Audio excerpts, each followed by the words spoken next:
कार्यक्रम के बारे में बात करते हुए मुझे बहुत ही प्रसन्नता हो रही है कि आज अनुस्वार मंच पर हम अनुस्वार के प्रणेता डॉक्टर संजीव कुमार जी से मुखातिब हो रहे हैं और उनसे उनकी साहित्यिक यात्रा और उनके लेखन के ऊपर बातें करके हम उनसे महत्वपूर्ण चीजें जानने का प्रयास करें। डॉक्टर संजीव कुमार हिंदी के जाने माने वरिष्ठ कवि और साहित्यकार हैं। आपने 100 से अधिक पुस्तकें लिखी हैं। अगर हम इनकी शिक्षा की बात करें तो इनकी शिक्षा विभिन्न क्षेत्रों में विभिन्न विषयों में हुई है और इनकी डिग्री अगर हम देखें तो एक नहीं है, बहुत सी हैं। जैसे एमकॉम आपने किया है, एलएलबी है, पीजीडीआई, पीआर, एफसीएमए, एफसीएस, जनरल मैनेजमेंट जो एमआईटी बोस्टन से किया है आपने, कोवोल के बारे में आपने आईआईटी से ज्ञान प्राप्त करके ढेर सारी उपाधियां प्राप्त की हैं। मैं कुछ ही गिना पा रहा हूँ आपको, इसके अलावा भी बहुत है। आप बजाज ग्रुप में एग्जीक्यूटिव डायरेक्टर रह चुके हैं और अभी इस वक्त इंडिया नेट बुक्स के चेयरमैन और सुप्रीम कोर्ट में अधिवक्ता हैं। आप मशहूर पत्रिका अनुस्वार के मुख्य संपादक हैं एवं बीपीए फाउंडेशन के संस्थापक और अध्यक्ष भी हैं। अगर हम कुल गिनती करें तो 107 पुस्तकें आप प्रकाशित कर चुके हैं। इनमें 14 प्रबंध काव्य है, 51 काव्य संग्रह, 10 बाल साहित्य, 7 आलोचना ग्रंथ, 3 अनुदित ग्रंथ, 7 प्रसंग संग्रह और 15 लोक साहित्य सम्मिलित हैं। इसके अलावा आपने 36 किताबें कानून के विषय पर भी लिखी है, जो कि हम समझ सकते हैं कि कितना जटिल विषय होता है। आपको महावीर वर्मा साहित्य भारतीय पुरस्कार सहित 35 से अधिक राष्ट्रीय और अंतर्राष्ट्रीय पुरस्कार से नवाजा जा चुका है। आपकी हाल में प्रकाशित कृतियां हैं माधवी, खामोशी की चीखें, आज की मधुशाला और भानुमति। इनकी काफी चर्चा है और इन्हें पाठकगण और समीक्षक सभी काफी पसंद कर रहे हैं। आप एक बहुत राष्ट्रीय, बहुत हम कह सकते हैं कि बहुत जगह पत्रकार हैं, प्रकाशक हैं और संपादक भी हैं। तो इतने गुणी, इतने विद्वान और इतने हर विषय में लिखने वाले डॉक्टर संजीव कुमार जी से बात करने का हमें मौका मिल रहा है, तो हम सबसे पहले आपका अभिवादन करते हैं डॉक्टर संजीव कुमार। नमस्कार, धन्यवाद आपके द्वारा ये अवसर दिए जाने पर आपका बहुत बहुत धन्यवाद। ये हमारा सौभाग्य है कि आज अपने व्यस्त समय से भी हमें अपना समय दे रहे हैं और हमारे के लिए, हमारे दर्शकों के लिए आपसे हम कुछ बातें जानने की कोशिश करके प्रयास करेंगे। जी अवश्य। समझने की कोशिश करेंगे। आपने इतना साहित्यकार के साथ किया, बजा समझ सकते हैं के बावजूद आपने समय निकाला साहित्य के साथ किया, तो आपकी ऊर्जा को सबसे पहले तो साहित्यिक यात्रा प्रारंभ हुई, उसके बारे में आप बताइए कि आप किस से कैसे आपको लगता है आपके क्या प्रेरणा स्रोत रहा? जी देखिए नितिन जी, मैं स्पष्ट कर दूं कि मैं अपने आप को कवि पहले मानता हूं और किसी और विधा के साथ जुड़ा हुआ बाद में, क्योंकि मुझे ऐसा लगता है कि कविता सबसे सशक्त विधा है, तो उसके साथ जुड़ा रहना मुझे अच्छा लगता है। मैंने कविता की यात्रा 1972-73 के आसपास शुरू की थी, लेकिन मेरी पहली कविता का प्रकाशन 1975 में हुआ और उसे ही मैं साहित्यिक यात्रा का प्रारंभ मानता हूँ। तो कुल मिलाकर के मैं ये कह सकता हूँ कि हमें कितने वर्ष हो गए, 25 और 22 47 वर्ष लिखते हुए। और प्रारंभिक काल की कविताएं हमारी जो है ना वो छायावादी प्रेरणा से थी। महादेवी जी मेरी प्रेरणा थी, और इसके अलावा जयशंकर प्रसाद और सुमित्रा नंदन पंत भी विशेष रूप से प्रभावित करते रहे। निराला जी और राम कुमार वर्मा वगैरह, नरेंद्र शर्मा वगैरह की कहानियां भी की मतलब किताबें भी हमने पढ़ी। तो शुरू में मैं ऐसा ही लिखता था, जो भाषा और शैली होती थी छायावाद की। तो जो मेरी पहली कविता प्रकाशित हुई थी वो मैं आपको पढ़ के सुनाना चाहूंगा। शीर्षक है मैं प्रतीक्षा हूं। प्राण तेरे प्राण की मैं एक इच्छा हूं, द्वार पर तेरे खड़ी हूं मैं प्रतीक्षा हूं। शून्य है पथ स्नेह लथपथ देखती रथ में, प्राण तेरे प्राण का प्रण लेखती अथ में। स्नेह के उपमान की मृत एक शिक्षा हूं, द्वार पर तेरे खड़ी हूं मैं प्रतीक्षा हूं। देखती हूं मौन लोचन मौन सम्मोहन, प्राण तेरे प्राण का दुख और आकुल मन। देखना पथ छोड़ दो क्यों ये वो अनिच्छा हूं, द्वार पर तेरे खड़े हूं मैं प्रतीक्षा हूं। स्नेह शक्ति जब तक स्नेह तब तक पल रहा प्रतिपल, प्राण तेरे प्राण का मैं क्रोध हूं कोमल। रूप की मधुरागिनी हूं सबल बख्शा हूं, द्वार पर तेरे खड़े हूं मैं प्रतीक्षा हूं। ये 1975 में प्रकाशित हुई थी, और हमारा क्वालिटेटिव वर्क जिसे कहना चाहिए, जो इस प्रकार की भाषा और शैली के साथ जुड़ा हुआ, वो 1975 के बाद शुरू हुआ। और अध्ययनशीलता मेरी बढ़ने लगी जैसे जैसे मैं काम करता गया, और फिर मैंने बहुत सारा अध्ययन कर डाला। परिणाम ये हुआ कि हाई स्कूल और इंटरमीडिएट का रिजल्ट थोड़ा हल्का पड़ गया। तो मेरे पिताश्री ने एक दिन मेरी दुकान खोली, मतलब सारी लिखी हुई कापियां निकाली, आंगन में रखी, उसमें मिट्टी का तेल डाला और आग लगा दी।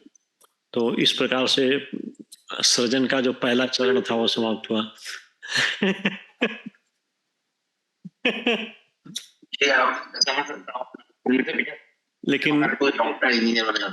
लेकिन दिल है कि मानता नहीं। हम फिर लिखने रहे, छुपा छुपा के रखते रहे। तो व्यवसाय में लग गए, नौकरी में समय नहीं मिलता था, थोड़ा बहुत जो समय मिला लिख लिया, लेकिन हम प्रखर रूप से सामने नहीं आ सके। और पीछे पीछे तैयारी, मतलब अपनी लिखने का काम चलता रहा। हर वर्ष कुछ न कुछ लिख के तैयार हो जाता है, लेकिन हमने सोचा एक साथ करेंगे। पहली कुछ किताबें मेरी 2001 में प्रकाशित हुई, और वहां से प्रकाशन का दौर प्रारंभ हुआ। धीरे धीरे धीरे धीरे और प्रकाशकों के द्वारा भी मेरी पुस्तकें प्रकाशित की गई। बोधि प्रकाशन है, भावना प्रकाशन है, वगैरह वगैरह। लेकिन मुझे प्रकाशन में लोगों से उतना अच्छा समझ में नहीं आया कि कैसे हो रहा है। तो इसके परिणाम स्वरूप हमने क्या किया कि स्वयं प्रकाशित करने का फैसला लिया, और वो ये कि खुद भी अपनी पुस्तकें प्रकाशित करेंगे, और साथ में और लोगों को भी जो हमारी तरह परेशान हो रहे हैं उनको हम मौका देंगे प्रकाशन होने का। बस इंडिया नेट बुक्स चल पड़ा, और लोग जुड़ते ही गए और कारवां बढ़ता गया। तो ये प्रारंभिक यात्रा है साहित्य की और साहित्य के प्रकाशन की। मतलब ये प्रेरणादायी है कि 1975 में छायावादी का भी दौर रहता था। पर जब आप 1975 से 2001 में जब आप प्रकाशन के स्तर पर आए, तब तक सामाजिक परिवेश में काफी बदलाव आ चुके थे। हाँ, हमारी लिखावट में भी परिणाम आ चुके थे, लेकिन हमने 2001 से पहले की जो पुस्तकें थी उनको भी अक्षुण्ण बनाए रखना। हमने कहा वो तो हमारी बचपन की मोहब्बत है, उसको तो रखना ही है। तो छायावादी श्रृंखला हमारी अगर देखें तो प्रारंभिक पुस्तकों में तकरीबन 11-12 किताबों में चलती हैं, और उसके बाद में हम समकालीन के ऊपर धीरे से माइग्रेट कर जाते हैं। और समकालीन में हम बहुत सारी, करीबन हमारी समय में 30-35 किताबें तो मेरी समकालीन में हो ही जाती हैं। तो जो मूल तरफ अगर हम काव्य की कहें, या जैसे छायावादी आपने कहा, तो उसमें आपकी कविता, पहली कविता सुनकर लगता नहीं कि आपकी पहली कविता होगी। मतलब वो एक किसी एक मंझे हुए कवि की कविता लगती है। तो इतना सशक्त लेखनी आपकी उस दौर में छायावादी से थे। तो आप छायावादी से जो दूसरी विधाओं में जब आते हैं तो आपके अंदर कैसे एक कवि की छट्टाहट होती है, क्योंकि आपकी विचारधारा को प्रभावित करने वाले वो कौन से तत्व हैं? देखिए, जब आप अध्यवसाय में आ गए, जब आप शादी हो गई, जब आप गृहस्थ जीवन में प्रवेश कर गए, जब आप समाज में दोस्तों के साथ बैठने उठने लगे, जब आप विभिन्न प्रकार की समस्याओं को समझने लगे, सामने आती हुई चीजों का ऑब्जर्व करने लगे, तो निश्चित रूप से उसमें परिवर्तन आता है। और वो हमारी एक किताब है युगांतर। तो युगांतर में हमने इस चीज को एक्सेप्ट किया है कि अब नए बोध की तरफ हमें करना होगा। एक है छोटी सी कविता सुनाता हूँ आपको। बिल्कुल। जीवन एक महाभारत है, जीवन एक सेकंड से।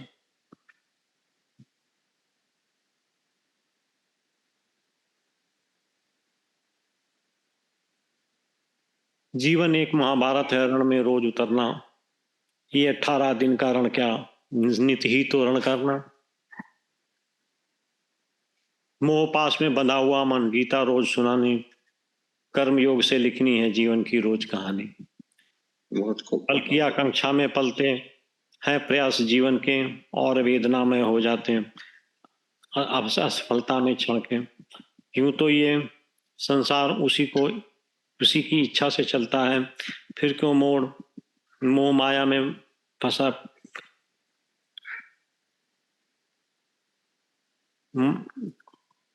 स्वप्न लिए चलता है। तो ये इस तरीके की कविताएं लिखना हमने शुरू कर दिया, और कुछ गेय भी हैं, कुछ अज्ञेय भी हैं, कुछ लंबी कविताएं हैं, कुछ धीमी कविताएं हैं। इसी के 2-3 और सुनाता हूँ खंड बंधु। बिल्कुल। क्यों अभिमन्यु सदस्य हम निस्दिन चक्रव्यूह में लड़ते हैं, और योद्धाओं की समस्याओं से हम क्यों हर पल डरते हैं। क्यों दुर्योधन कर्ण भीष्म का रोज सामना होता, 2 गज भूमि वांछित है, फिर महाकामना होता।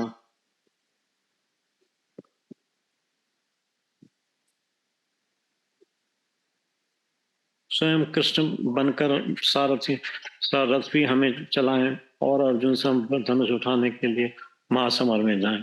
तो मतलब एक तरीके से है कि जीवन की जो स्थिति और महाभारत की है, और उस महाभारत की स्थिति से कैसे निपटें, ये इसका साफ परिलक्षित हो रहा है, साफ परिलक्षित हो रहा है कि आप वास्तविक जीवन की घटनाओं को, अपने आसपास घटित हो रही घटनाओं को, या हम कहें कि एक आम आदमी के जीवन में घटित घटनाओं को आप काव्य रूप में ला रहे हैं। ये बहुत ये तो वास्तविक जीवन के अलावा काल्पनिक पात्रों को या कुछ रोमांस या इसको इस प्रकार से आपने लिखा है, या आप अधिकतर एक सामान्य व्यक्ति के दुख दर्द से ही जुड़े होते हैं? देखिए, समाज में जब आप रह रहे हैं तो सामाजिक परिवेश का प्रभाव पड़ता है। जीवन में हर्ष खोजने की कोशिश हर कोई करता है, लेकिन थोड़ा फर्क है हमारी सोच में।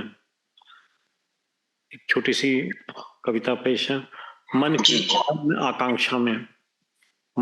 अदम्य आकांक्षा में हमने प्यार किया, जमीन से, जायदाद से, बंगले से, गाड़ी से, साजो सामान से, ब्रांड से, दिखावे से, दिमाग से, और जैसे जैसे ये सब मिलता है हम चाहते हैं थोड़ा और इसी आकांक्षा के वशीभूत होकर भूल जाते हैं सब कुछ, यहाँ तक कि खुद को भी, और ढूंढने लगते हैं हर बेजान चीजों में जो वहां नहीं मिलता, और गुजर जाता है जीवन। तो ये जब समकालीन कविता का हमने लिखना शुरू किया तो इस तरीके की कविताएं भी हम लिखने लगे। जो बाद की कलेक्शंस हैं उनमें ये चीज देखी जा सकती है। जी बहुत को तो जैसे आपने छायावाद की बात की है, महादेवी जी से आप प्रभावित हैं।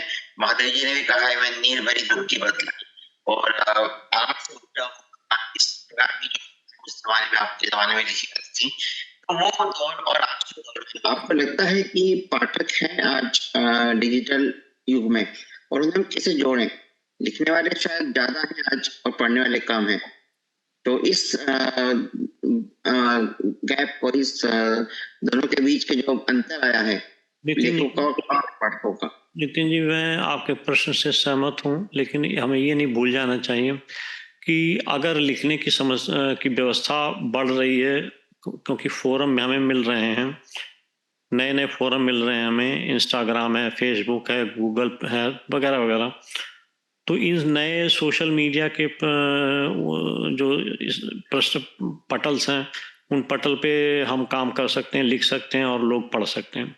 तो ये एक तरीके से पढ़ने पाठकों की संख्या का विस्तार है, लेखकों का विस्तार है तो पाठकों की संख्या का विस्तार है। तो मुझे लगता है डिजिटल मीडिया जल्दी नज़दीक पहुंचता है और जल्दी लोगों को अपनी उपस्थिति से एहसास करा देता है। व्हाट्सएप तो अपने आप में एक बहुत बड़ी यूनिवर्सिटी बनाई दिया गया है। तो मैं नहीं समझता कि डिजिटल से किसी प्रकार का कोई पाठकों का नुकसान होता है। मेरे हिसाब से और बढ़ता है। पुस्तक प्राप्त करने के लिए पहले होता था कि हम जब बाजार जाएंगे तो किताब ले आएंगे। किताबें हर मोहल्ले में तो होती नहीं दुकानें, लेकिन अब तो आप घर बैठे मंगा लीजिए, तीसरे चौथे दिन किताब आ जाएगी। तो अमेजॉन है, फ्लिपकार्ट है, ये इस प्रकार की जो है पटल जो है वो आपको 2 मिनट में आपका काम कर देते हैं। जैसे मेरी indianetbooks.com है, तो आप जाइए, पुस्तक का चयन कीजिए और ऑर्डर प्लेस कर दीजिए। अगले दिन ऑर्डर जो है ना आपका पहुंच जाएगा, मतलब भेज दिया जाएगा।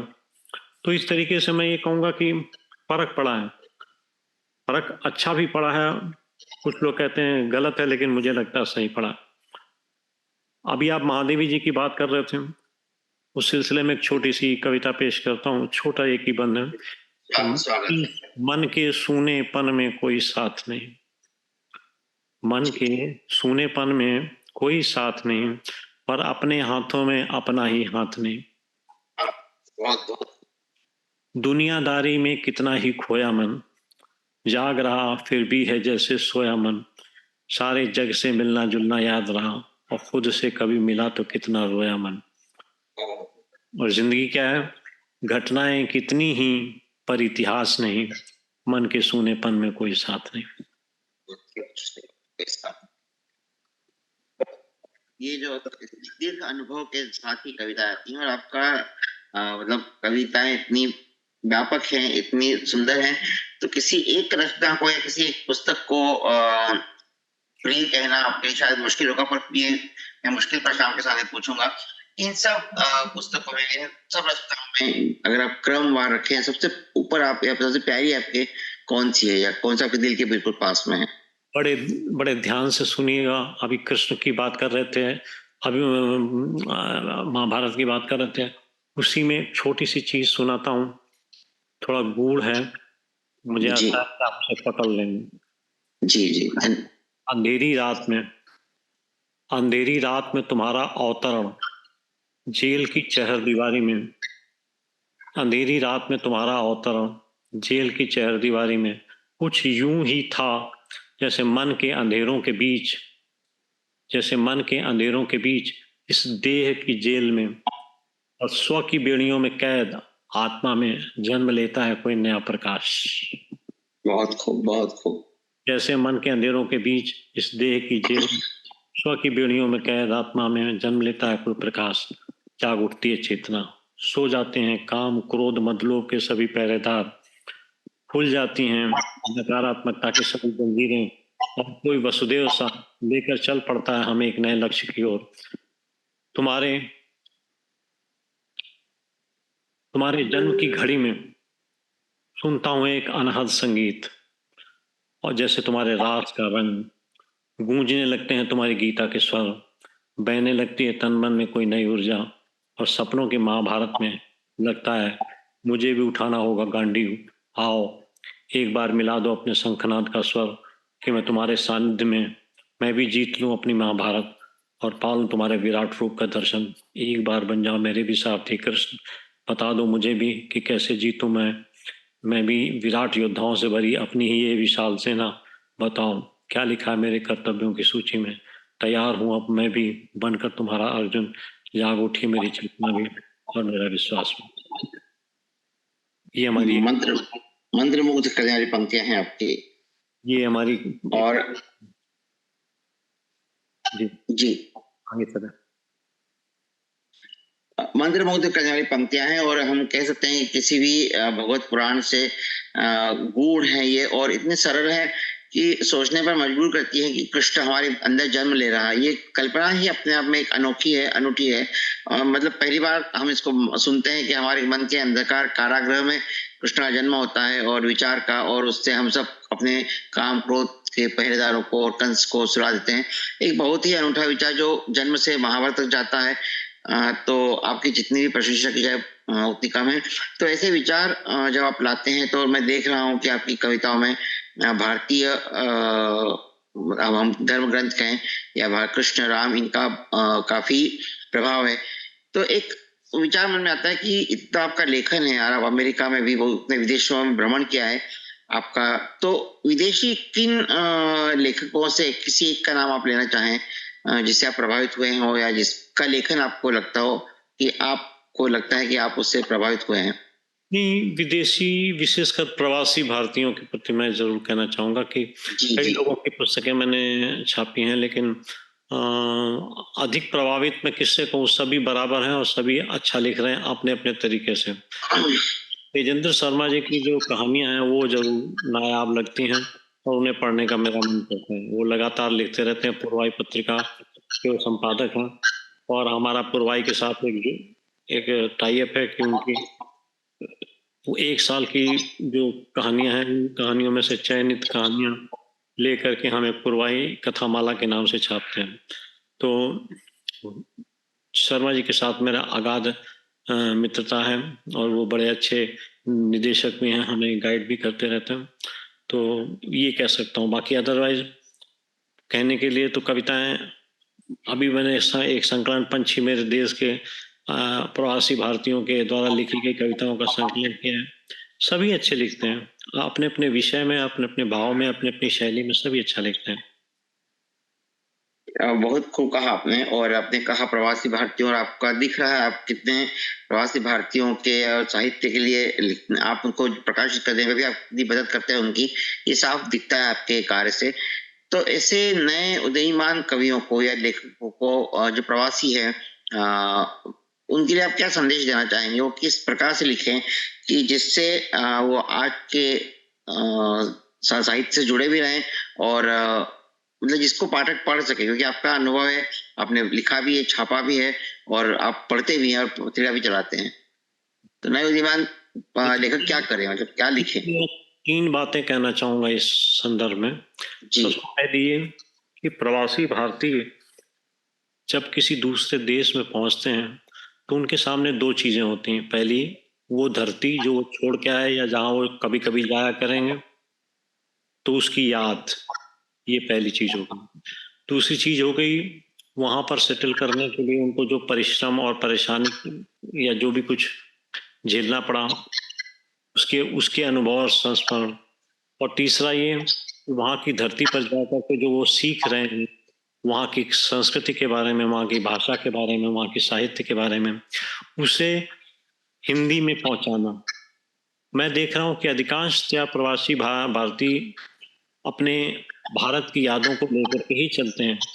इससे हिंदी साहित्य को कोई बहुत ज्यादा समृद्धि नहीं मिलती। हिंदी साहित्य को समृद्धि तब मिलेगी जब जिस देश में वो रह रहे हैं वहाँ की संस्कृति और वहाँ के साहित्य के बारे में अध्ययन करें और अध्ययन करने के बाद उसे हिंदी में भी भेजें, हिंदी में प्रकाशित करें।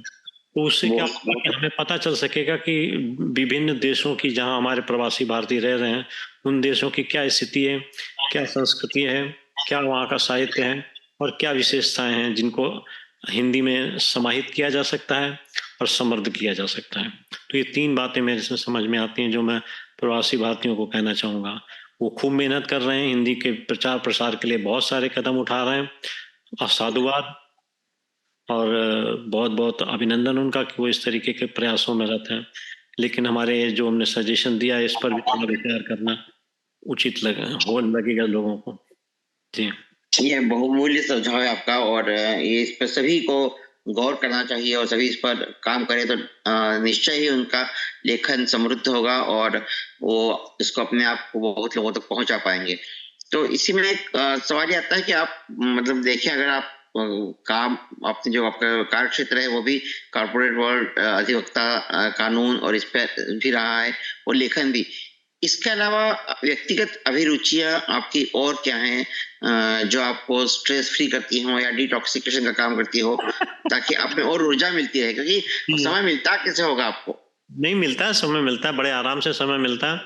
मैं वर्कहोलिक नहीं हूँ, मैं लक्ष्य के आधार पर काम करता हूँ, लेकिन एक मेथोडोलॉजी के तहत, कॉर्पोरेट मेथोडोलॉजी के तहत तैयारी करके मैं किताबों पर लिखता हूँ, विशेष करके प्रबंध काव्यों के मामले में। तो इसलिए मुझे जो काम दूसरा 6 महीने में पूरा करता है वो मैं 2 महीने में पूरा कर लेता हूँ। ये थोड़ा स्पीड है, भाषा की कोई प्रॉब्लम नहीं, मुझे शैली की कोई प्रॉब्लम नहीं, मुझे किसी प्रकार से लिख सकता हूँ, तो इसलिए मुझे कोई दिक्कत लगती नहीं। तीसरी चीज, जब हम किसी चरित्र पर काम करते हैं तो उस चरित्र के बारे में समझते हैं, पूरी इतिहास समझते हैं, विभिन्न विचार समझते हैं। आप मेरी किसी भी किताब में देखेंगे तो 15-20 पेज से लेकर के 30 पेज 35 पेज तक की भूमिका रहती है। तो सारा कुछ हमारे विचारधारा जो हमने बनाई है उस चरित्र के प्रति, उसके बारे में सारा खुलासा करते हैं। तो हम इस प्रकार से चलते हैं कि हम कॉर्पोरेट के मेथोडोलॉजी से तेजी से काम कर सकते हैं। जी। तो नहीं, बहुत ही मतलब ये सोचने वाली बात है कि हम कैसे आप कॉर्पोरेट के नियमों को हम साहित्य में लगा के अपनी प्रोडक्टिविटी को या उत्पादकता को हम बढ़ा रहे हैं, और ये बहुत सीखने वाली बात है आपसे। तो अब आपके आगे भविष्य में आपकी क्या मतलब विचार चल रहे हैं जिनको आप मूर्त रूप या साहित्य रूप में लाना चाहते हैं, या कुछ ऐसे विषय? देखिए, फुटकर में तो जो कविताएं लिखी जाती हैं वो तो कभी कभी भावना आई या किसी दृश्य को देखा है, किसी दृष्टांत को देखा तो उससे लिखी जाती हैं, और उसके काव्य संग्रह आते रहते हैं। मेरा अगला काव्य संग्रह आना है, आईना हो गई जिंदगी। इसी के बाद मैं आपको वो सिग्नेचर पोएम सुनाऊंगा। आईना हो गई जिंदगी जो है ना, वो हमारा अगला कलेक्शन आ रहा है। और जी जी। इसके अलावा जो मेरा मुख्य रुचि है या जिसपे मैं काम करता हूँ वो है पौराणिक चरित्रों के बारे में अध्ययन करना, उनकी कमियां या उनकी परेशानियां निकालना, उनके प्रति किस तरीके से न्याय अन्याय हुआ के बारे में विश्लेषण करना। तो इस प्रकार से मैं काम करता हूँ। और मेरे उपन्यास ही कहूंगा मैं, एक तरीके से कथा काव्य कह सकता हूँ। पूर्णा, उर्वशी, तिष्य रक्षिता, अश्मा, भानुमति, माधवी, इस तरीके से अगर गिनते जाए तो कुल 14 प्रबंध काव्य है मेरे। हर एक पौराणिक और ऐतिहासिक चरित्र के साथ जुड़ा हुआ है, और मैं पौराणिक और ऐतिहासिक चरित्रों पर ही काम करना मुझे अच्छा लगता है। अभी जो हमारा काम चल रहा है, जो प्रेस में पहुंच चुकी किताबें, वो है लंकेश्वर, रावण की जीवन के बारे में उसमें संक्षिप्त विश्लेषण है। और दूसरी है अग्नि परीक्षा, सीता की अग्नि परीक्षा और सीता के वनवास से संबद्ध है, वो लिख रहे हैं। और तीसरी किताब, क्योंकि वो कंप्लीट हो गई इसलिए तीसरी किताब डैशबोर्ड पर आ गई है। तीसरी और चौथी किताब में एक साथ 2 किताबें रखता हूँ कि जिधर मन डोले उधर की तरफ लिख लो। तो अब 2 जो किताबें डैशबोर्ड पर हैं उनमें एक है कुंती और दूसरी है हिडिंबा। तो आपकी भानुमति कहें, माधवी कहें, तिक्षरक्षिता कहें, अभी कुंती और हिडिंबा, तो हम ये कहते हैं कि आप का झुकाव महिला पौराणिक पात्रों की तरफ ज्यादा है, तो गलत नहीं होगा।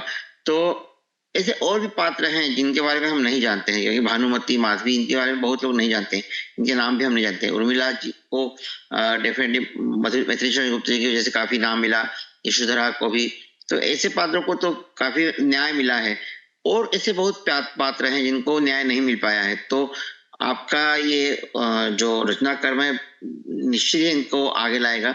इसके अलावा आप आज के दौर में ऐसे कुछ महिला पात्र आपको लगते हैं जिनके बारे में आपको लिखना चाहिए? आप सजेस्ट करिए, 1-2 नाम बोलिए। नहीं, जैसे अब हम आज के जमाने में, जैसे हम अगर जिनको जो महिलाएं आगे आई हैं, जैसे हम किसी का एक नाम ले, किरण बेदी का, या फिर एक मैं नाम ले रहा हूँ उस हाँ। ट्रूथ रूप में। तो किरण बेदी हुई या मेरी कॉम हुई, जिन्होंने खिलाड़ी मतलब तकलीफ पहुंची लेकर आगे बढ़ी। तो ऐसी महिलाओं जो जीवित हैं, जो हमारे सामने हैं, ऐसी महिलाओं पर विचार करने का मतलब लिखने का आपके दिमाग में कोई विचार आया? बड़ा उत्तम विचार है आपका, लेकिन अभी मैं पौराणिक चरित्रों के साथ जुड़ा हुआ हूँ और इन लोगों को थोड़ी और प्रोग्रेस करने दीजिए, तब लिखना उचित रहेगा।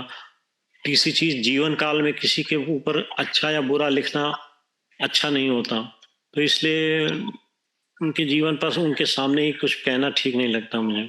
सही सही कहा आपने। और अनुस्वार आपका जो पब्लिकेशन हाउस है, उसमें हिंदी पर काफी काम हो रहा है। तो भारतीय भाषाओं और भारतीय भाषाओं में आपका कार्य किसमें और चल रहा है? जैसे तमिल हुई, तेलुगु हुई, मराठी हुई। मेरे यहाँ से हिंदी, इंग्लिश, छत्तीसगढ़ी, डोगरी, उड़िया और बांग्ला, इन भाषाओं में पुस्तकें छपी हैं। बहुत खूब। धीरे धीरे हम अपने पैर पसार रहे हैं। हमने और क्षेत्रीय भाषाओं को पकड़ने की बजाय, क्योंकि हम उनको बिल्कुल नहीं जानते, के बजाय हमने इंडिया नेट बुक्स को वैश्विक स्तर पर लाने की कल्पना की और उसे मूर्त रूप दिया। अब इंडिया नेट बुक्स न केवल इंडिया में है, बल्कि यूएसए में भी रजिस्टर्ड कंपनी के तौर पर है, और यहाँ से हम तकरीबन आधा दर्जन किताबें पब्लिश कर चुके हैं। धीरे धीरे बढ़ रहा है। हम कोशिश में इस बात के हैं कि हमारा जो जो हमारी यहाँ वो ग्लोबली अवेलेबल हो, और आशा है कि बात बन जाएगी, अगर टाई अप हो जाएगा तो हमारी किताबें आपको कहीं भी अवेलेबल होंगी। लेट अस सी कितना अच्छा भविष्य बनता है उससे।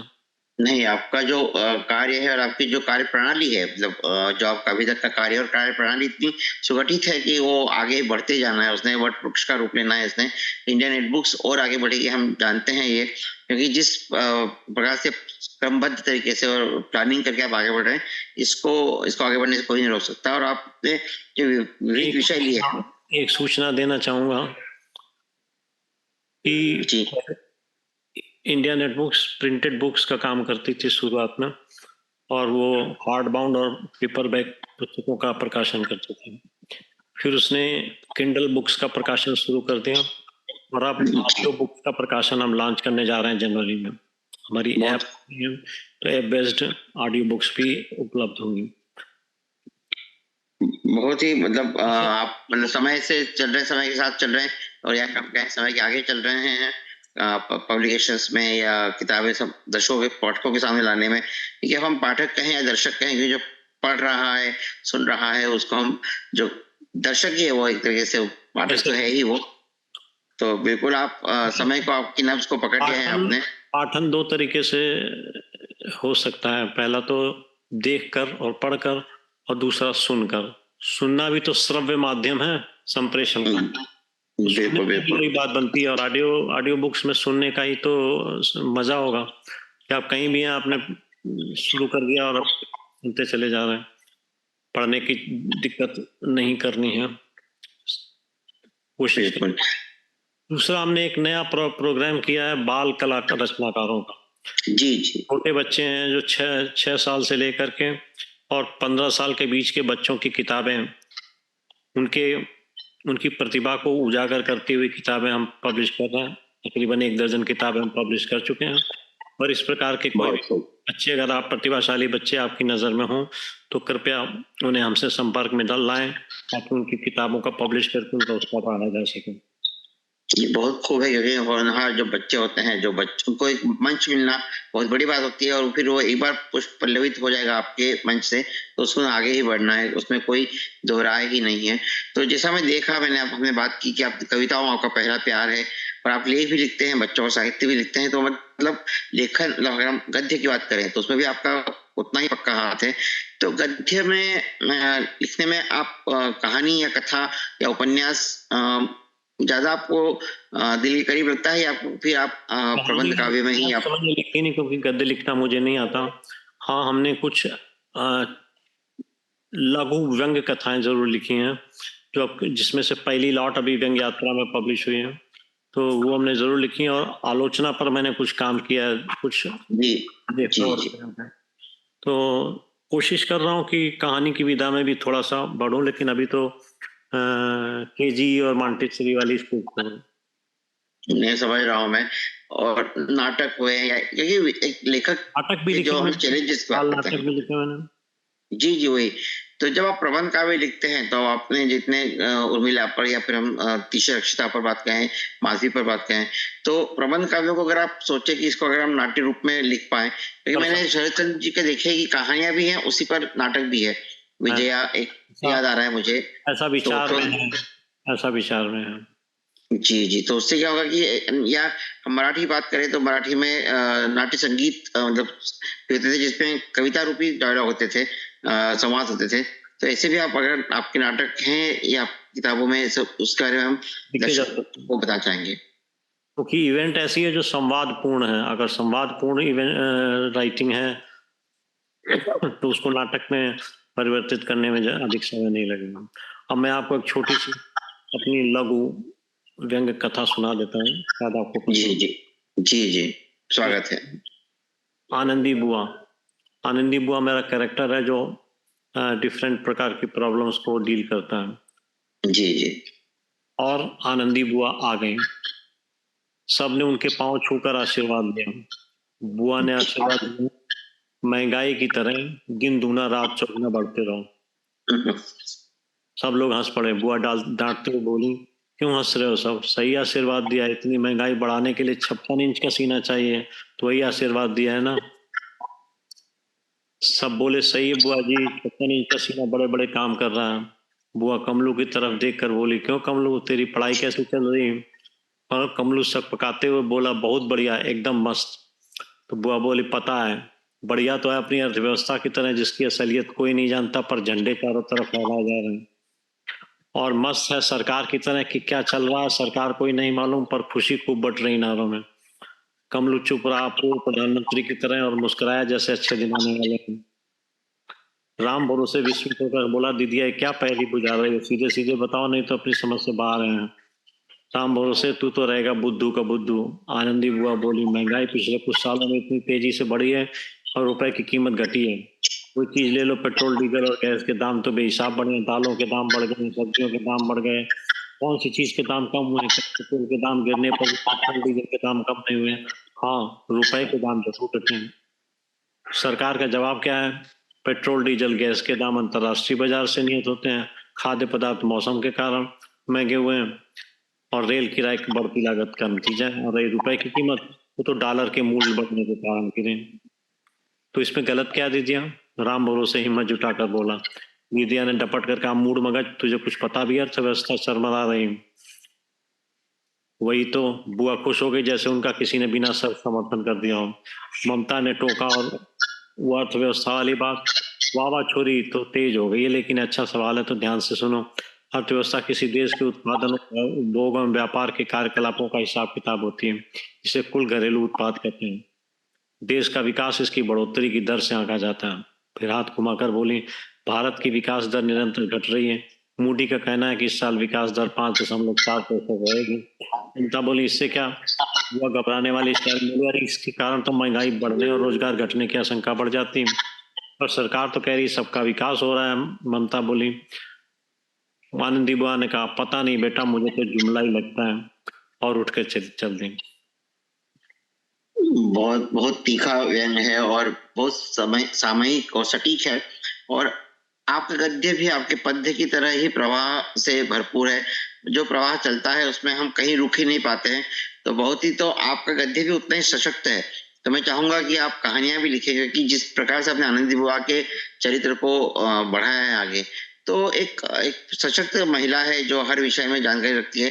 तो ऐसे कैरेक्टर आप, चरित्र आप और लिखें, जिन्हें कहानी रूप में भी लिखें, जिसमें मानवीय संवेदनाएं और आए। शुरू कर दिया है, प्रकाशन भी शुरू हो गया, पहला प्रकाशन गद्य का हो गया। आज मैंने फेसबुक पे लिखा कि पहला प्रकाशन मेरा हो गया। बहुत बहुत बधाई आपको। आप 1975 से अभी तक सशक्त लगातार लिख रहे हैं।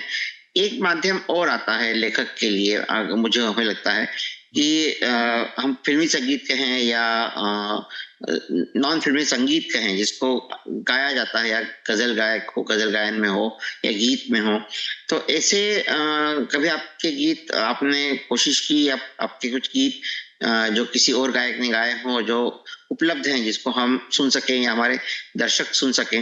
मैंने फिल्मी गीतों पर आधारित मैंने कुछ नहीं लिखा, लेकिन हाँ गीत ऐसे लिखे हैं जो गाए जा सकते हैं। मैं आपको एक गीत सुनाता हूँ, अभी पहले कहा था मैंने। जी जी।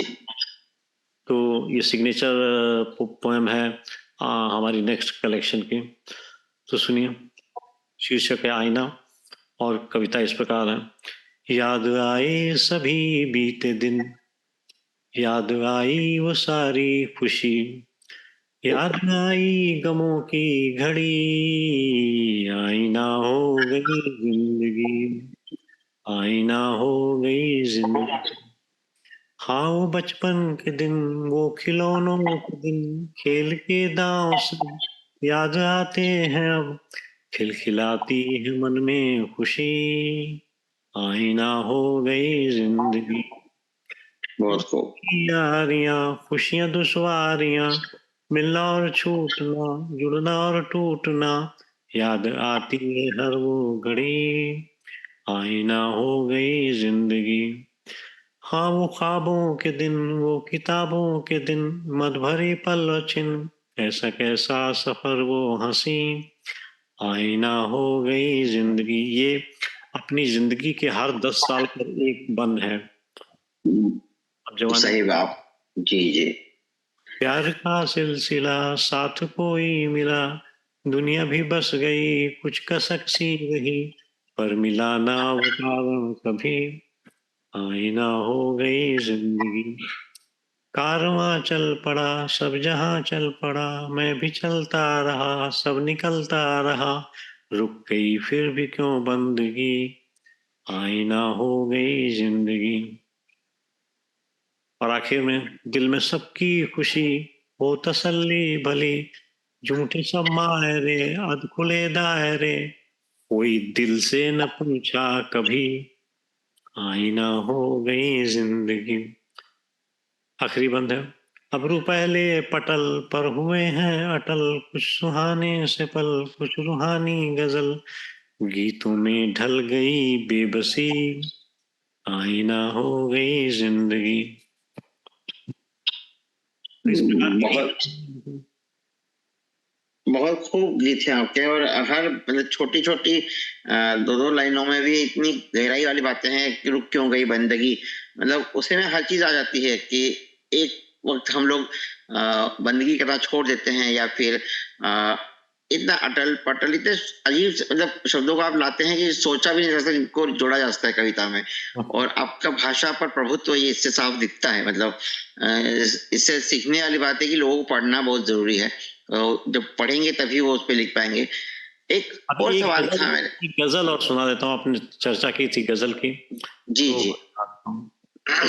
सर्द तन्हाई में सिमटी हुई है उजली रात, सर्द तन्हाई में सिमटी हुई है उजली रात, गर्म सांसों की मगर आग जलाती है हमें, सोए हैं सब किसी वीरान शहर की मानिंद, सोए हैं सब किसी वीरान शहर की मानिंद, याद में तेरी मगर रात जगाती है हमें, इरशाद। दर्द में डूबे हैं एहसास तेरे जाने से, ये कयामत से मुलाकात जगाती है हमें,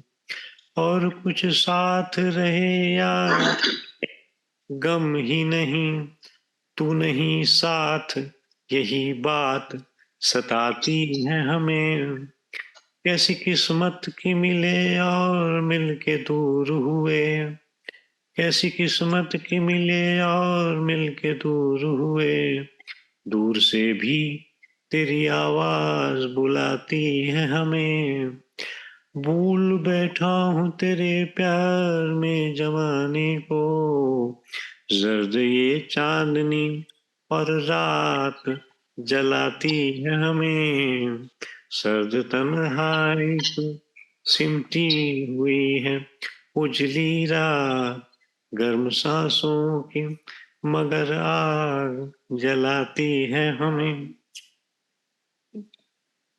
तो प्रयास किया है हर चीज सीखने की, और अभी भी जारी है। नहीं, बहुत ही रवानी है। वैसे मैंने जब कहा आपसे कि आपकी गीतों को अगर कोई पढ़े, मतलब आप तो अच्छे ही पढ़ते हैं, पर इसे अगर संगीत के साथ इसको लाया जाए तो बहुत ही और भी मतलब मार्मिक होकर और भी दिल तक पहुंचेंगी। एक छोटा सा सवाल मन में आया कि जैसे आपने जिक्र किया था कि आपके पिताजी ने आपकी किताबों को, आपके उस लिखन लेखन को जला दिया था, तो वो तो शुरुआती दौर था। पर आज के जमाने में आपका परिवार, मतलब आपकी श्रीमती जी, आपके बच्चे, आपके और दोस्त लेखन के बारे में आप उनसे मतलब उनसे सलाह लेते हैं, या उनको पहले पढ़ के सुनाते हैं, या कौन है जिसको आप पहला सुनाते हैं कभी लिखा हुआ? कभी बच्चे तो विदेश में हैं, तो इनसे तो पॉसिबल नहीं होता किसी राय को लेना, और दूसरे जी उनके अपने अपने जो कार्य हैं या जो विषय हैं या जो फील्ड है वो अलग अलग है। इसलिए मेरी छोटी बेटी जरूर कुछ लिखती है और पेंटिंग बनाती है, बाकी सब लोग जी जी। हाथ नहीं है इसमें, सब टेक्निकल है। तो लेकिन मेरी धर्मपत्नी जी मेरा साथ देती हैं, वो बहुत खूब। सुनती हैं और वो स्वयं लिखती भी हैं। उन्होंने 4-5 किताबें लिखी हैं। बहुत खूब। नागार्जुन पर लिखा है, कबीर की आध्यात्मिकता पर लिखा है, अटल बिहारी पर लिखा है, हमारे गुंजन का पर्यावलोचन पे लिखा। तो इस तरीके से वो कुछ लिखती रहती हैं आलोचना, और वो भी पीएचडी है, डॉक्टरेट है। बहुत खूब। तो उस 2 विषयों में स्नातकोत्तर उपाधि प्राप्त की है। और संप्रति हमारे जो काम हैं प्रकाशन के, उसमें जी जी। प्रोडक्शन एरिया वो सारा देखते हैं। मतलब नहीं, प्रोडक्शन बहुत काम हमारा होता है, उसके बाद जैसे ही डिलीवरी किताबों की आ जाती हैं तो वो उनका कार्यक्रम शुरू हो जाता है। शुरू हो जाता है। तो ये बहुत खूब है। ये एक सफल पुरुष, उसके पीछे एक सफल स्त्री होती है, या हम कह सकते हैं कि एक युगल, जो एक दो हंसों का जोड़ा जैसे आप आगे चल रहे हैं, बहुत बड़ी बात होती है कि ऐसा बहुत कम देखा जाता है। कुछ सवाल और मन में है, अगर आप बिल्कुल इजाजत दे, समय नहीं नहीं, हमें। समय की कोई प्रॉब्लम नहीं, आप प्रश्न अपने पूरे कर लीजिए। जी जी। एक सवाल ये आ रहा है मन में मेरे कि जो आपने जैसे कहा कि नए विषय हैं या नए, तो आप कैसे उनसे जोड़ते हैं अपने आप को, नए विषयों से, नई तकनीक से, और कैसे अपने आप को अपडेट रखते हैं इन बातों को लेकर? देखिए, अपडेशन एक ही रास्ता होता है, पढ़ें और सुने, अपने दिमाग जी की खुली रखें, और जो चीजें आ रही हैं उनका विश्लेषण करके उसमें से सार सार को गई रहे धोखा दे उड़ाए। तो इस तरीके से होना चाहिए। अब जैसे जिस क्षेत्र में हम काम कर रहे हैं पौराणिक क्षेत्र में, तो वो तो रामायण और महाभारत पड़ी हुई है। एक चरित्र सामने आता है तो उसके बारे में एनालिसिस करते हैं, स्टडी करते हैं, विभिन्न स्रोतों से देखते हैं कि उनके बारे में क्या कहा गया है और क्या इसमें उपलब्धि होगी, क्या हमारा लक्ष्य होगा, क्या चीज स्पष्ट कर सकते हैं, किस प्रकार से हम इस चरित्र को गढ़ सकते हैं। तो वो स्टडी करके फिर हम चरित्रों को, और मूल रूप से मेरा काम पौराणिक चरित्रों पर ही अच्छा लगता जी है। वर्तमान जी। के बारे में हो सकता है कभी लिखने का अवसर आए। ये बहुत खूब। आपकी जो अभी आपकी प्रकाशित, अभी अभी जो प्रकाशित हुई है कृतियां, माधवी, खामोशी की चीखें, आज की मधुशाला और भानुमति, इनकी काफी चर्चा है, जिनके बारे में इनके मुखपृष्ठ भी बहुत सुंदर है। इनको देखकर मैंने भी कुछ पढ़ा है, पूरा नहीं पढ़ा है। तो इनमें से किसी एक किताब का, या शायद हर किताब का कुछ कुछ अंश अगर आप हमें सुना सके, मतलब दर्शकों को, तो उससे एक मतलब उस किताब के लिए लोगों को जानकारी मिलने में आसानी होगी। तो आज की मधुशाला हो, भानुमति हो, माधवी हो, जी, कुछ एक छोटे छोटे अंश। एक मिनट का समय दीजिए, जी मैं लेके आता हूँ। जी। जी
सॉरी सर। तो समझ सकता हूँ मैं जी, आपको इतने सवाल पूछ रहा हूँ क्योंकि मैं खुद नहीं, आपका जो बड़ा कार्य अच्छा दिक्कत। लगता है, बड़ा अच्छा लगता है, उसके ऊपर मत सोचिए। जी जी। पहले मैं एक मेरा प्रबंध काव्य अंजिता, जी उसकी 2-4 कविताएं सुनाता हूँ। जी। जी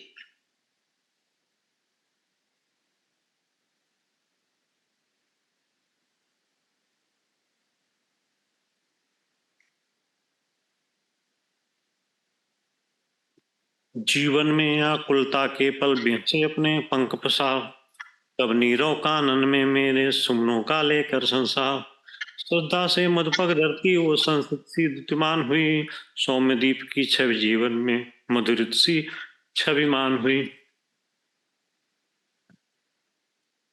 भाषा और शैली का देखने वाली चीज है।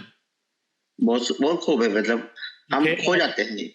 उठे अलस पग मग में नूतन जीवन की आशा भर के, हंसने लगे उषा में चेतन कण समरस भू अंबर के, बीत गई थी दुख की रजनी अब आंचल में भी आंचल में तब आंचल में भरे अपार नियत नटी की धूप छांव का खेल हुआ जैसे स्वीकार, वो सुरमई पारिधानों में सजी हुई मधुकलिका सी, उषा सी सम्मोहक उषा भरे सम्मोहक मोहक अरुणाबा तब कुसुमों की लतिका सी। यहाँ से आप अनुमान लगा सकते हैं कि किसी का आना यौवन भाग जी जी। संभाले पुरतर मदिरा की मधु प्याली सी, आंचल फैला भी सूठी आंखों में जो मत वाली सी, मंतर मंतर गति से चलती मनस्थिति पर उदित हुई, देख मनोहर रूप प्रकृति का अलस प्रकृति मन मुदित हुई, धारे वक्त छोजों पर रक्त स्वर्णिम रश्मि वलयदित सागर से, ममता की मधु तुहिन दोनों बरसाती फिर निज आकर से, पलकों के कोमल पंखों से मलबुहार सारा तन का, शिले से भर दिया नीर पतझर से सूखे उपवन। तो इस तरीके से ये जी घटना प्रधान। जी जी, वो शब्दों का जो बहाव है और जो उनके बहाव है वह बहता जाता है, मतलब उसमें पाठक दर्शक श्रोता, क्योंकि जिस प्रकार से भाषा आपकी है, मतलब वो उसमें लय जो है वो कहीं टूटती नहीं है, तो हम बहते जाते हैं और प्रतीक्षा करते हैं कि कौन नायिका आने वाली है, कौन है वो जिसके बारे में इतना आप लिख रहे हैं। तो बहुत ही सुंदर शब्द है ये।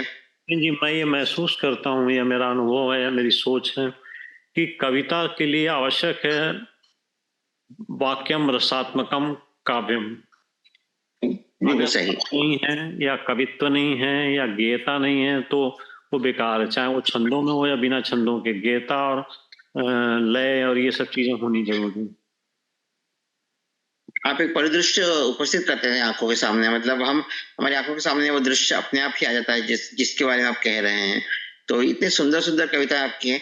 तो जैसे आपने माधवी, भानुमति, कुंती के बारे में आप सोच रहे हैं, तो एक सवाल था मेरा मन में, प्रश्न है कि जो खल पात्र हैं या खल स्त्रियां हैं, कैकेयी हो, मंथरा हो, गांधारी हो, इनके बारे में लिखना आपको। कर सकते हैं जी एक साथ 2 प्रोजेक्ट तो मैं करता हूँ। जैसे अभी पिछले 3 महीने में मैंने कंप्लीट किया अग्नि परीक्षा और लंकेश्वर। तो जी जी। इसके बाद में आगे चलते हैं, कितना समय देता है भगवान उसके ऊपर डिपेंड करता है। तो आज की बहुत खूब। मधुशाला जो है वो बच्चन जी, मधुशाला आज के 100 साल पहले लिखी गई थी। तो सही बात है। उसकी जो वर्तमान परिस्थिति है वो लिखी मैंने, तभी उसका नाम रखा आज की मधुशाला। जी बहुत खूब। मधुशाला सौगात मानकर दिल ने सदा संभाली है, हर की इच्छा ने समझकर हमने अब तक पाली है, युग बदला है जीवन बदले बदल गई साकी बाला, मौन ताकती रहती व्याकुल अब तो सबको मधुशाला। ये उन्हीं के जो रुबाइयां हैं, उन्हीं रुबाइयों के समानांतर लिखा है। बहुत हम खूब, देखो लग रहा है जी। और आपकी शैली अलग है तो दिखती भी है कि वो अलग है, उनकी नहीं है, मतलब उनके जैसी होके भी उनके जैसी नहीं है, मतलब अंकों ये से बहुत भाव बड़ी बात है। प्रवाह कहाँ मदिर सा की हाला, सूखे तपते ओठ तड़पता जिगर भटकती मधुशाला, कहाँ पिलाता अपने सब हाथों प्रीतम को कोई प्याला, अपना अपना भोग लगाते बिखरी बिखरी मधुशाला। प्यास तपाती थके पांव से नाच नहीं पाता कोई, प्याला लेकर साथी बनकर आज नहीं गाता कोई। जीवन से मधुता के कण सब छीन चुके सब लूट चुके, कोई निछावर बेमन से दुनिया पर अपनी मधुशाला। बहुत खूब, बहुत खूब। उस नीली छतरी वाले को हाय कहाँ तक याद करूं, उस पत्थर दिल के चरणों में कब तक मैं फरियाद करूं। कब तक नाचूं साकी बनकर हाय लिख के लिए खाली प्याला। शालाएं कितनी हैं पर कहाँ गई वो मधुशाला। हाथ इबादत करते तेरी दुनिया पागल दीवानी, तूने लेकिन बात किसी की अब तक कभी नहीं मानी। जे हादी तेवर दुनिया को चले बदलने बनसा की, प्याले खाक में फिले सूनी उजड़ी मधुशाला। बहुत बहुत सुंदर शब्द। कम हाथ समझकर कब तक तुमसे प्यार करें, साकी माला माल बने जो कब तक इंतजार करें। चांदी के सिक्कों में भी खोए खन खन का संगीत नहीं, सन्नाटों के बीच गिरी है अपनी प्यारी मधुशाला। कवियों के अब हाथ कांपते मधुमेह स्वर संगीत कहाँ, दिल के तारों को छू जाए ऐसा कोई गीत कहाँ। रूखी सूखी सह तीरों से कविता में अब जान कहाँ, जिससे पागल होकर उन्मद नाच उठेगी मधुशाला। आखिरी बंद पढ़ रहा हूँ, वैसे तो बहुत बहुत बहुत स्वागत है। आज कहाँ है मधुगट भी दिखते आज गिलासों में हाला, कल कल कर छल छल कहाँ चषक में साकी खुद भर दे प्याला। गली गली में खुली दुकानें कहाँ दूर तक चलना है, चलना आज सिखा देता है कहाँ कहाँ है मधुशाला।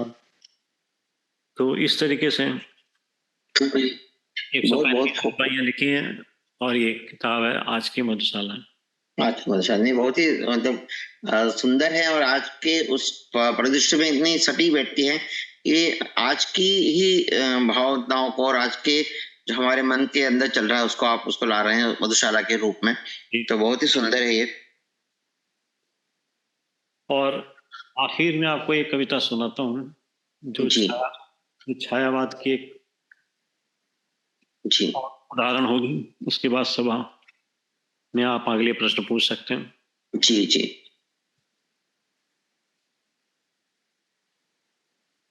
ये आपके किस ग्रंथ से है? ये संकलन है ज्योत्सना। ज्योत्सना।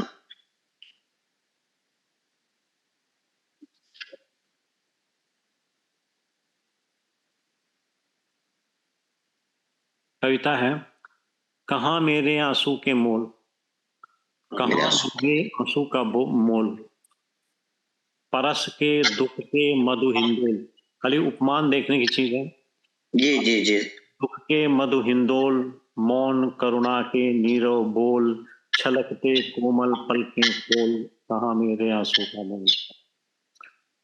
नयन के मुक्ताओं के हाथ सजल जीवन के मंद प्रकाश, अरे धीरज के लघु पद डोल, कहाँ मेरे आंसू का मोल। विकल मानस की व्याकुल आस, तुहिन के लघु भुवों पर लाश, गहन चिंता के स्वर अनबोल, कहाँ मेरे आंसू के मोल। वेदना जान रहस्य पुलक मानस के आकुल हास, झांकते लोचन के पटकोल, कहाँ मेरे आंसू का मोल। ये उन जमाने में लिखी जब मैं महादेव जी को पढ़ रहा था। जी जी। ऐसा सिसकते प्राणों की स्पंदन, झांकती रही स्तब्ध अंबर। एक सेकंड, यहाँ थोड़ी लाइट कम है इसलिए में। जी जी जी समझ रहा हूँ। बिस्ता रहा निठुर राकेश, बताता रहा रश्मि निर्झर। आई एम सॉरी, यहाँ से क्लियर नहीं हो रहा। बस इस प्रकार की कविता हम शुरू प्रारंभिक दिनों में लिखे हैं और अब धीरे से चेंज कर लिया। मधुशाला आपने सुनी है, बिल्कुल लेटेस्ट है, मेरी 100वीं पुस्तक है 100, जिसका लोकार्पण जुलाई को हुआ था हमारे फेलिसिटेशन प्रोग्राम में। और उसके बाद अब तक 7 किताबें और हम लिख चुके हैं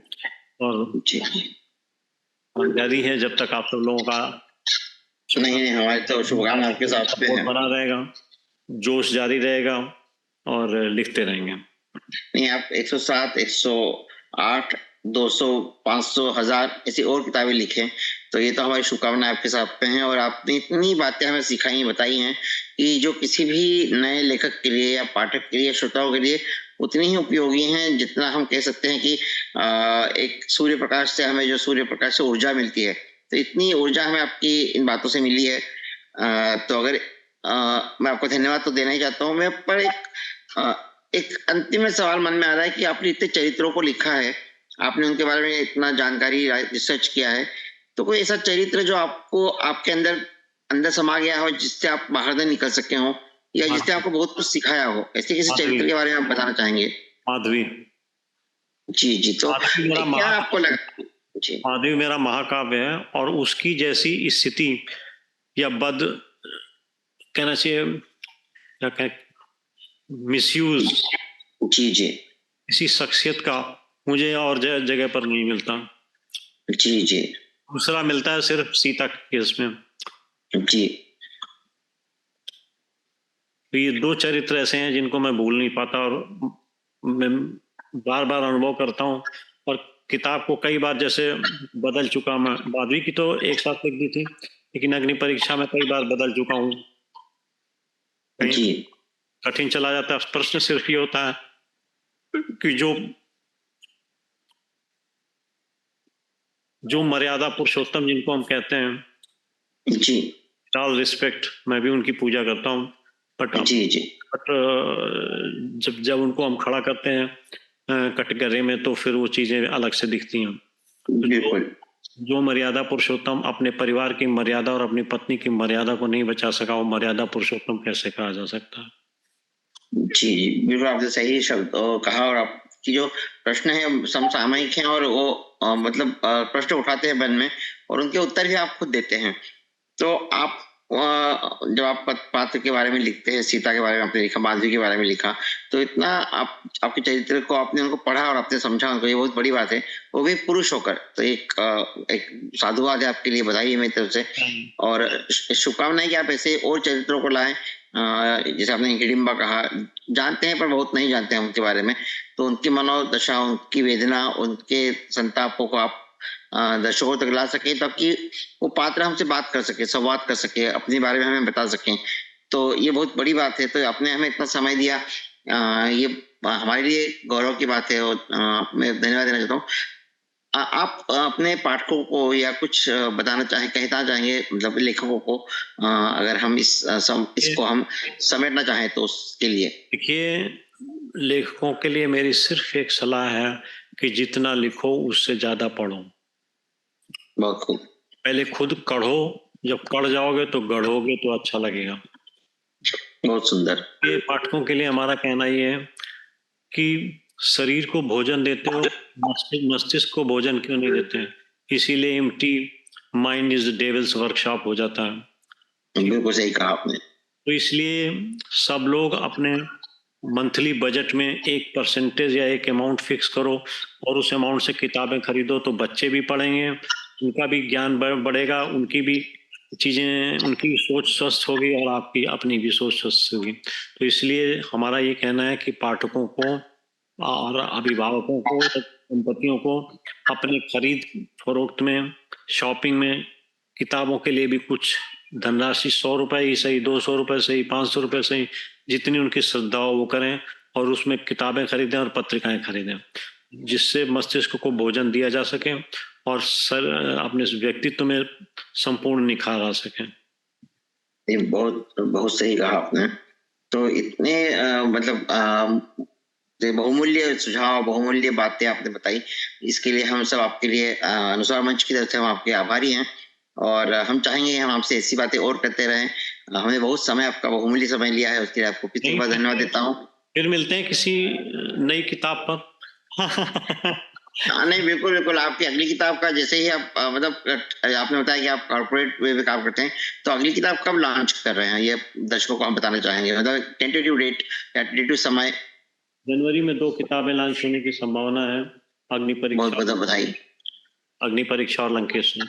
बहुत बहुत बधाई आपको। तो आप दो, मतलब वही, एक तरफ सीता और एक तरफ लंकेश, इन बातों को ले चल रहे हैं, मतलब आपका मतलब मैं समझ सकता हूँ कि दिमाग दो जगह कैसे दौड़ता होगा। ये एक किताब लिखने में भी आदमी को काफी परेशानी होने लगती है। तो आप दो अलग अलग विषयों पर लिख रहे हैं और दोनों विरोधाभासी है, एक तरफ लंकेश एक तरफ सीता है। चीज नितिन जी आपको बताऊंगा कि हम दोनों की रिसर्च पहले कर चुके हैं और हमें पता है कि इस किताब में हमको क्या बैकग्राउंड और क्या लिखना है और क्या करना है, ये हमारा तय है। बिल्कुल, हम उसी लाइन पर चलेंगे। दूसरी किताब का भी हम भूमिका तैयार कर चुके हैं। जब भूमिका लिख गई तो क्रिस्टल क्लियर है कि हम किस लाइन पे चलेंगे और किस निर्णय पर पहुंचेंगे। तो इसलिए ये बहुत बहुमूल्य सुझाव है लेखकों के लिए, पाठकों के लिए भी, कि जब कुछ लिखना हो तो कैसे लिखें उसको, ताकि वो एक, कई बार होता है लोग लिखना शुरू कर देते हैं पर उसे समेटना कहाँ है समझ नहीं पाते हैं।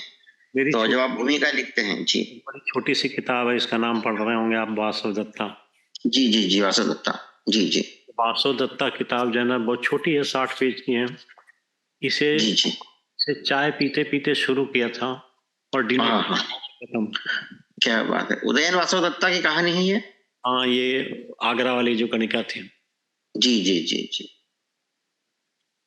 मतलब आपका जो मतलब आपको खुद का पठन इतना है कि उसको देख के मैं अचंभित हूँ और मतलब समझ रहा हूँ कितना आपने पढ़ा है और उसको आप उतार लाए हैं। तो बहुत ही साधुवाद है आपके इस कर्म को, और आप ऐसे ही लिखते रहें और हमारे पाठकों को अपने सुझावों से, अपने बहुमूल्य बातों से बता दें आपको। एक सेकंड, फिर क्लोज करें। जी जी।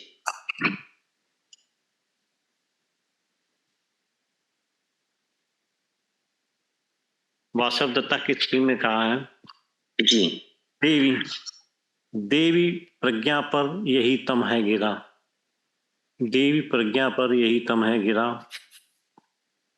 और चक्राकार मानो घूमता, और चक्राकार मानो घूमता, रत क्रियाओं से सदा अज्ञान से, रत क्रियाओं में सदा अज्ञान से, वशीभूत होकर हृदय की वृत्ति से। आपकी चार पंक्तियां ही पूरे उस पात्र को हमारे सामने ले आती हैं, और गणिका है या सीता है या मंदोदरी है या कुंती है, इन विभिन्न चरित्रों को समझना और उन पर लिखना ये छोटा काम नहीं, बहुत बड़ा काम है, और वो भी प्रबंध का वजह से लिखना। तो इसके लिए हम आपको नमन करते हैं, सादर अभिवादन करते हैं और अभिनंदन करते हैं आपका। और आपकी लेखनी, सशक्त लेखनी ऐसी ही चलती रहे और एक से एक नए चरित्र हमारे सामने लाती रहे, हमको उनसे हमारे परिचय करवाती रहे, और आपकी सभी विधाओं में आप लिखते रहे, व्यंग कथा, और व्यंग तो आपके छोटे छोटे होते हैं बट तेज होते हैं, चुभते हैं, और ऐसे चुभते रहें।